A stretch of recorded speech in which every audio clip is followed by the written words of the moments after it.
I'd like to highlight for you a few things that I believe are critical in the NADA CADA's Phase 2 report on facilities and images that has just been released. As you know, Phase 1 was released last year, covered sort of a 50,000 foot level. This Phase 2 of the report gets much clearer on what's the return on investment and really begins to define some of the various characteristics of doing an expansion. I want to focus on really the expansion, the modernization, and the standardization features of doing a renovation. Expansion is where you have 10,000 square feet, you're moving to 15, your market is going extremely well, your UIO count is going up, your annual sales are going up, you're outgrowing your service base, and you're building a bigger facility to meet your market. In virtually all of those cases, there's a very strong positive ROI for dealers, provided, and I'm going to put a big proviso in there, that you check your egos at the door and you don't overbuild. If you build a facility appropriate to your market, there will be a strong return on investment.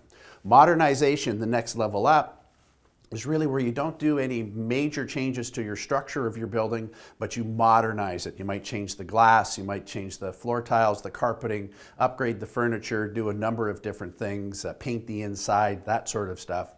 It's much more difficult to prove that there is a return on investment in that, other than you're keeping up with the competition in your marketplace, which is always healthy. But it's really more holding your own and keeping pace as opposed to jumping forward and escalating like you do with expansion. Standardization, on the other hand, is where the manufacturer, the brand dictates that you have to have a two-story showroom, you have to have round glass in the front, you've got to have special pylons, you've got to have special image when you walk in the door. That sort of stuff very rarely pays. It's really hard to determine if there's a positive return on investment because business doesn't increase. When you talk about return on investment, you talk about the net at the end of the day. So for a short period of time, you may experience an increase in gross profit, but that increase in gross profit is totally offset by an increase in overhead expenses. And at the end of the day, you're not making any more money. I would encourage you all to go to nada.org, download the paper. I'm sure it's going to be at cada.ca as well. And I would encourage you all to read it. I think it's a well-written report. There's some great content in there.